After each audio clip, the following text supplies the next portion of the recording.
ತನಕ ಹೋಗಿದ್ರು, ಯಾವುದು ವರ್ಕೌಟ್ ಆಗಲಿಲ್ಲ. ಸಿಗ್ಗಾವಿ ಕ್ಷೇತ್ರದಲ್ಲಿ ಬಿಜೆಪಿಗೆ ಜಯಭೇರಿ ಸಾಧ್ಯತೆ ಅಂತೇಳಿ ಎಕ್ಸಿಟ್ ಪೋಲ್ ಹೇಳ್ತಾ ಇದೆ. ಮಾಜಿ ಸಿಎಂ ಬಸವರಾಜ ಬೊಮ್ಮಾಯಿ ಪುತ್ರನಿಗೆ ಗೆಲುವಿನ ಅಂದಾಜು. ಭರತ್ ಬೊಮ್ಮಾಯಿ ಮೂಲಕ ಕ್ಷೇತ್ರವನ್ನ ಉಳಿಸಿಕೊಳ್ಳುವಂತ ಬಿಜೆಪಿ ತಂತ್ರ ಇಲ್ಲಿ ಸಕ್ಸಸ್ ಆಗಿದೆ. ಆಸಿರ್ ಖಾನ್ ಪಠಾಣ್ ಗೆಲುವು ಅಷ್ಟು ಸುಲಭ ಅಲ್ಲ ಅಂತ ಹೇಳ್ತಾ ಇದೆ. ಬಿಜೆಪಿಗೆ 47%, ಕಾಂಗ್ರೆಸ್ಗೆ 41%, ಇನ್ನಿತರರಿಗೆ 21% ಅಂತ ಹೇಳಲಾಗ್ತದೆ. ಪ್ರಭಾವ ಬೀರುತ್ತಾ ಲಿಂಗಾಯತ ವರ್ಸಸ್ ಅಲ್ಲಿನ ಇನ್ನಿತರ ಸಮುದಾಯಗಳ ಮತಗಳು. ಇಲ್ಲಿ ಬಸವರಾಜ ಬೊಮ್ಮಾಯಿ ಅವರಿಂದ ತೆರವಾದಂತ ಕ್ಷೇತ್ರ ಅವರ ಪುತ್ರನಿಗೆ ಕೊಟ್ರೆ ಇಲ್ಲಿ ಗೆಲುವು ನಿಶ್ಚಿತ ಅನ್ನುವ ಚರ್ಚೆಗಳು ಬಿಜೆಪಿ ಪಾಳದಲ್ಲಿ ನಡೀತಾ ಇತ್ತು. ಅದೇ ಕಾರಣಕ್ಕೋಸ್ಕರ ಬಿಜೆಪಿ ವರಿಷ್ಠರು ಕರೆ ಮಾಡಿ ದೂಸರಾ ಮಾತಾಡದೆ ಟಿಕೆಟ್ ಅನೌನ್ಸ್ ಮಾಡಿಬಿಟ್ಟು ಈಗ ರಿಸಲ್ಟ್ ಒಂದು ಬರ್ತಾ ಇದೆ, ಅದರ ಬಗ್ಗೆ ಹೇಳ್ಬಿಡೋಣ. ನೋಡಿ, ಶಿಗ್ಗಾಮಿಯಲ್ಲಿ ಕಾಂಗ್ರೆಸ್ 41% ಅಂತೆ, NDA ಮೈತ್ರಿ ಕೂಡ 47% ಅಂತೆ, ಅದರ್ಸ್ 12%. ಇಲ್ಲಿ ಒಂದು ವಿಚಾರ ಹೇಳ್ತೀನಿ ವೀಕ್ಷಕರೇ, ಇದು ಎಕ್ಸಿಟ್ ಪೋಲ್. 23ನೇ ತಾರೀಕು ಅಧಿಕೃತವಾದಂತ ರಿಸಲ್ಟ್ ಬರುತ್ತೆ. ಇಲ್ಲಿ ಕಾಂಗ್ರೆಸ್ಗಿರುವಂತ ಒಂದು ಆಶಾಭಾವನೆ ಯಾವುದಿತ್ತು ಅಂತಂದ್ರೆ, ಉಪಾಧ್ಯವರೇ, ಕಾಂಗ್ರೆಸ್ಗಿದ್ದಂತ ಆಶಾಭಾವನೆ ಏನು ಅಂತಂದ್ರೆ, ಲೋಕಸಭಾ ಚುನಾವಣೆ ಸಂದರ್ಭದಲ್ಲಿ ಅಲ್ಲಿ ಪ್ರಹ್ಲಾದ್ ಜೋಶಿ ಅವರಿಗೆ ಹಿನ್ನಡೆಯಾಗಿತ್ತು, 8,000 ಮತಗಳ ಹಿನ್ನಡೆಯಾಗಿತ್ತು. ಚನ್ನಪಟ್ಟಣದಲ್ಲಿ ಕಾಂಗ್ರೆಸ್ ಅಥವಾ ಏನು NDA ಮೈತ್ರಿಕೂಟಕ್ಕೆ ಅಥವಾ ಕಾಂಗ್ರೆಸ್ ನೋಡ್ತಿರುವಂಥದ್ದು, ಯಾವಾಗ ಕುಮಾರಸ್ವಾಮಿಗೆ 95,000 ಓಟು ಬಂತೋ ವಿಧಾನಸಭಾ ಚುನಾವಣೆಯಲ್ಲಿ, ಯಾವಾಗ CP ಯೋಗೇಶ್ವರಿಗೆ 80,000 ಓಟು ಬಂತೋ, ಲೋಕಸಭಾ ಚುನಾವಣೆಯಲ್ಲಿ ಎರಡೂ ಸೇರಿದಾಗ 1,75,000 ಬರಬೇಕಿತ್ತಲ್ವಾ? ಬಂದಿದ್ದು 1,05,000 ಮಾತ್ರ. 60,000 ಓಟುಗಳು ಎಲ್ಲಿ ಹೋಯ್ತು? 60,000 65,000 ಓಟುಗಳು ಟೋಟಲ್ ಆಗಿ 80,000 ಲೀಡ್ ಬಂತು ಎಲ್ಲಿಗೆ?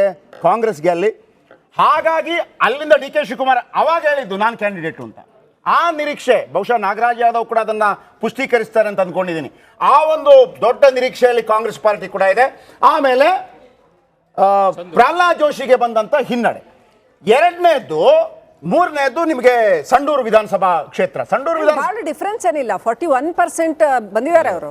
ಅದರ್ಸ್ ಇದಾರಲ್ಲ, 41% 45% ಅಂತಂದ್ರೆ ನಿಮಗೆ ನೋಡಿ, ಅಲ್ಲಿ ಕಳೆದ ಬಾರಿ ಅರಾಫತ್ ಅವರು 30,000 ಮತಗಳ ಅಂತರದಿಂದ ಸೋತಿದ್ದು. ಯಾರಿಗೆ? ಬಸವರಾಜ ಬೊಮ್ಮಾಯಿಗೆ. ಯಾವಾಗ ಅಜ್ಜಂಪೀರ್ ಖಾದ್ರಿ ಸ್ಪರ್ಧೆ ಮಾಡ್ತಾ ಇದ್ರು, ಯಾವತ್ತೂ ಕೂಡ ಅದು 9,000ಕ್ಕಿಂತ ಮೇಲೆ ದಾಟ್ಲಿಲ್ಲ. ಅಜ್ಜಂಪೀರ್ ಖಾದ್ರಿ ಅದನ್ನೇ ಹೇಳ್ತಾ ಇದ್ದದ್ದು. ಅದರ ಜೊತೆಗೆ ಅಜ್ಜಂಪೀರ್ ಖಾದ್ರಿ ಈ ಲೋಕಲ್ ವಿಚಾರ ಬಂದಾಗ ಯಾಸಿರ್ ಬಗ್ಗೆ ಹೇಳಿದ್ರು, ಅವರು ಲೋಕಲೈಟ್ಸ್ ಅಲ್ಲ, ಅವರು ಹಾನಗಲ್ಲಿಂದ ಬಂದಿದ್ದಾರೆ, ನಾನು ಲೋಕಲೈಟ್ಸ್ ಅನ್ನುವಂಥ ಮಾತನ್ನು ಅವರು ಕೂಡ ಒಂದು ಮಾತನ್ನು ಹೇಳ್ತಾರೆ. ಸೊ ಅದಕ್ಕೆ ನಾನು ಹೇಳಿದ್ದು, ಚನ್ನಪಟ್ಟಣದ ನೀವು ಹೇಳುವಾಗ ಇದನ್ನು ನೀವೇನು ಹೇಳ್ತೀರಿ ಅಂತ ಅಂದ್ಬಿಟ್ಟು. ಸೊ ಈ ರಿಸಲ್ಟ್ ಈಗ ನೀವು ಗಮನಿಸ್ತಾ ಇದ್ದೀರಿ. ಮೊದಲಿಗೆ ನಾನು ನಮ್ಮ BJP ವಕ್ತಾರ ಹತ್ರ ಕೇಳ್ತೀನಿ, ಸರ್, ಇದು ಒಂದು 47% ಬಸವರಾಜ ಬೊಮ್ಮಾಯಿ ಅವರ ಮಗ ಭರತ್ ಬೊಮ್ಮಾಯಿ, ಮತ್ತೊಂದು ಕಡೆ ಅತಿ ದೊಡ್ಡ ಎರಡನೇ ಸಮುದಾಯ ಅಂತಂದ್ರೆ ಅಲ್ಲಿ ಮುಸ್ಲಿಂ ಸಮುದಾಯ ಆಫ್ಟರ್ ಪಂಚಮಸಾಲಿ ಲಿಂಗಾಯತ್. ಇವರು ಸಾಧಾರಣ ಲಿಂಗಾಯತರು. ಯಾರು? ಬೊಮ್ಮಾಯಿ ಅವರು. ಸೊ ಏನ್ ಕ್ಯಾಲ್ಕುಲೇಷನ್ ನಿಮ್ದು? ಅಪ್ಪ ಗೆದ್ರು ಮಗ ಗೆಲ್ತಾರೆ ಅಥವಾ BJP ಗೆಲ್ತಾರೆ ಅಂತ? 100% BJP ಗೆಲ್ಲತ್ತೆ. ಯಾಕೆ ಅಂತಂದ್ರೆ, ಯಾವ ರೀತಿ ಸಿದ್ದರಾಮಯ್ಯನವರು ಈ ಲಿಂಗಾಯತ್ ಸಮುದಾಯನ ಹೊಡಿಲಿಕ್ಕೆ ಹೋಗಿ ಪಂಚಮಸಾಲಿಗರು ಬೇರೆ, ಸಾದ್ರು ಬೇರೆ, ಮತ್ತು ಒಕ್ಕಲಿಗ ಸಮುದಾಯ ನೋಡಕ್ಕೆ ಹೋಗಿ 4 ಮುರ್ಸ್ ಬೇರೆ, ಗಂಗಟ್ ಬೇರೆ ಬೇರೆ ಅಂತ ಏನು ಮಾಡ್ಲಿಕ್ಕೆ ಹೊರಟರು, ಅದನ್ನು ಒಕ್ಕಲಿಗರಿರ್ಬೋದು ಅಥವಾ ಲಿಂಗಾಯತರಿರ್ಬೋದು ಚೆನ್ನಾಗಿ ಅರ್ಥ ಮಾಡ್ಕೊಂಬಿಟ್ರು. ವೀರಶೈವ ಮತ್ತು ಲಿಂಗಾಯತ ಇದನ್ನು ತಂದಿದ್ದವರೇನೆ ಸಿದ್ದರಾಮಯ್ಯನವರು. ಇದನ್ನು ಯಾವಾಗ ನಿಜಲಿಂಗಪ್ಪನವ್ರು ಸಾಲ್ವ್ ಮಾಡಿದರು, ಯಾವಾಗ 1962-67 ರಾಮಕೃಷ್ಣ ಉಪಾಧ್ಯಾಯರು ಹೇಳ್ಬೋದು ಅದನ್ನು. ಆದರೆ ಅಂತಹ ಒಂದು ಸಿದ್ದರಾಮಯ್ಯನವರು ಒಡಿಲಿಕ್ಕೆ ಹೋಗಿದ್ದ ಲಿಂಗಾಯತ್ ಸಮಾಜನೂ ನೆನಪಿನಲ್ಲಿ ಇಟ್ಕೊಂಡಿದೆ, ಒಕ್ಕಲಿಗ ಸಮಾಜನೂ ನೆನಪಲ್ಲಿ ಇಟ್ಕೊಂಡಿದೆ. ಜಾತಿ ಮಧ್ಯದಲ್ಲಿ ತಂದಾಗ್ತಕ್ಕಂಥ ಒಂದು ಕುತಂತ್ರನ ಸಿದ್ದರಾಮಯ್ಯವ್ರು ಮಾಡ್ತಾರೆ. ಅದರಿಂದಾಗಿ ಎಲ್ಲ ಸಮುದಾಯಗಳು ಒಂದಾಗಿರ್ತಕ್ಕಂಥದ್ದು ಒಂದು. ಹೌದು, correct. Consolidation of Muslim vote ಆಗ್ತಾ ಇದೆ, ನಾನು ಅದನ್ನು ಅಳ್ಳಗಳಿಲಿಕ್ಕಿಲ್ಲ. ಆದರೆ ಅದೇ ಸಮಯದಲ್ಲಿ ಏನು ಅಜ್ಜಂಪೀರ್ ಖಾದ್ರಿ ಅವರು ಏನು ಹೇಳಿದರು, ಇವರು ಫಸ್ಟ್ ಆಫ್ ಆಲ್ ಆನ್ಗಲ್ಲಿಂದ ಬಂದಿರತಕ್ಕಂಥವರು, ಜೊತೆಗೆ ರೌಡಿ ಶೀಟರ್ ಇದ್ದಾರೆ, ಮತ್ತು ಯಾರೂ ಸಹ ಮತ ಹಾಕ್ಬೇಡಿ ಅನ್ನತಕ್ಕಂತಹ ಏನು ಒಂದು ಕರೆ ಕೊಟ್ಟಿದ್ರು ಮುಸ್ಲಿಂ ಮತದಾರರಿಗೆ. ಅದ್ರ ಜೊತೆಗೆ ಮುಸ್ಲಿಂ ಮತದಾರರಿಗೆ ಮದ್ರಾಸಾ ಎಜುಕೇಷನ್ ಇರ್ಬೋದು, ಅಥವಾ ಟ್ರಿಪಲ್ ತಲಾಕ್ ಇರ್ಬೋದು, ಅಥವಾ ಬೇರೆ ಬೇರೆ ಅನುಕೂಲಗಳನ್ನು BJP ಏನು ಮಾಡಿಕೊಟ್ಟಿದೆ. ಅದ್ರ ಜೊತೆಗೆ ಇನ್ನೊಂದು, ಅಲ್ಲಿ ರೈತ ಸಮುದಾಯ, ಮುಸ್ಲಿಂ ರೈತ ಸಮುದಾಯ ಅದನ್ನು ಬಸವರಾಜ ಬೊಮ್ಮಾಯಿಯವರ ನೇತೃತ್ವದಲ್ಲಿ ಯಾವ ರೀತಿ ಅನುಕೂಲಗಳನ್ನ ಪಡ್ಕೊಂಡಿದೆ, ಶಾಸಕರಾಗಿ, ಮುಖ್ಯಮಂತ್ರಿಯಾಗಿ, ಸಚಿವರಾಗಿ, ಮುಖ್ಯಮಂತ್ರಿಯಾಗಿ, ಇದನ್ನೆಲ್ಲನೂ ಸಹ ಮುಸ್ಲಿಂ ಸಮುದಾಯದವರು ಸಹ ನೆನಪಲ್ಲಿ ಇಟ್ಕೊಂಡಿದ್ದಾರೆ. ಅದರಿಂದಾಗಿ ಕನ್ಸಾಲಿಡೇಷನ್ ಇರಲಪ್ಪ ಅಂತ ಹೇಳಿ ನಾವೇನು ಟೋಟಲ್ ಎಲ್ಲ ಮುಸ್ಲಿಂ ಸಮುದಾಯ BJPಗೆ ಹಾಕ್ಬಿಡುತ್ತೆ ಅಂತ ಹೇಳಲ್ಲ. ಹೌದು, ಒಂದಷ್ಟು ಕಾಂಗ್ರೆಸ್ಗೆ ಹಾಕಿ ಹಾಕ್ತಾರೆ. ಒಂದು ಅಟ್ಲೀಸ್ಟ್ ಒಂದು 5,000-15,000 ಮತ ಬಿಜೆಪಿಗೆ ಬಂದಿರಬಹುದು ಅನ್ನೋದು ನಮ್ಮ ನಿರೀಕ್ಷೆ. ನಿಮಗೆ ಮುಸ್ಲಿಂ ಮತ ಅಲ್ಲ ಬಿಜೆಪಿಗೆ ಮುಸ್ಲಿಂ ಮತಗಳು ಬೇಡ ಅಂತ ಹೇಳ್ತೀರಿ, ಈಗ ಮುಸ್ಲಿಂ ಮತಗಳು ಬಂದಿಲ್ಲ ಓಕೆ ಅಂತ ಹೇಳ್ತೀರಿ. ನೋಡಿ, ಮುಸ್ಲಿಂ ಮತಗಳು ಒಂದು ನಿಮಿಷ ಕ್ಲಾರಿಫೈ ಮಾಡ್ಬಿಡ್ತೀನಿ. ಮುಸ್ಲಿಂ ಮತಗಳು ಬೇಡ ಅನ್ನತಕ್ಕಂಥದ್ದು ಅಲ್ಲ ನಾವು ಹೇಳೋದು. ಭಾರತೀಯತೆ ನಂಬಿ, ಭಾರತೀಯ ಕಾನ್ಸ್ಟಿಟ್ಯೂಷನ್ ನಂಬಿ, ಭಾರತೀಯ ಸಂಸ್ಕೃತಿ ನಂಬಿ ಯಾರು ಮತ ಹಾಕ್ತೀರಾ ಎಲ್ಲರೂ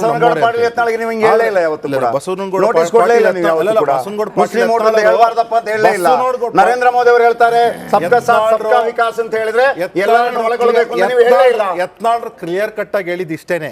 ಯಾರು ಪಾಕಿಸ್ತಾನ ಜಿಂದಾಬಾದ್ ಅಂತ ಕೂಗ್ತಾರೆ, ಪಾಕಿಸ್ತಾನ ಜಿಂದಾಬಾದ್ ಹಂಗೆ ಕೂಗೇ ಇಲ್ಲ ಅಂತ ಹೇಳ್ತಾರೆ, ಅದಾದ್ಮೇಲೆ ಬೇರೆ ಬೇರೆ ರೀತಿಯಲ್ಲಿ ಅನುಕರಣಗಳನ್ನ ಮಾಡಿ ಕಾನ್ಸ್ಟಿಟ್ಯೂಷನ್ ನಾವು ನಂಬಲ್ಲ, ನಮಗೆ ಕುರಾನೇ ಫಸ್ಟ್ ಬುಕ್ ಅಂತಾರೆ, ಇಂಥವ್ರು ನಮ್ಗೆ ಮತ ಹಾಕ್ಬೇಡಿಪ್ಪ ಅಂತ ಯತ್ನಾಳ್ ಹೇಳಿದ್ದು. ನಾವು ಅದನ್ನೇ ಹೇಳೋದು, ನೀವು ಅಕಸ್ಮಾತ್ ಅಷ್ಟೊಂದು ನಿಮಗೆ ಅನ್ಸಿದ್ರೆ ನೀವು ಆವತ್ತು ಯೋಚನೆ ಮಾಡಬೇಕಾಗಿತ್ತು. ಆದ್ರೆ ನೀವು ಭಾರತೀಯ ಸಂಸ್ಕೃತಿ, ಭಾರತೀಯ ಕಾನ್ಸ್ಟಿಟ್ಯೂಷನ್ ಒಪ್ಕೊಂಡ್ಮೇಲೆ ಭಾರತಕ್ಕೆ ಮತ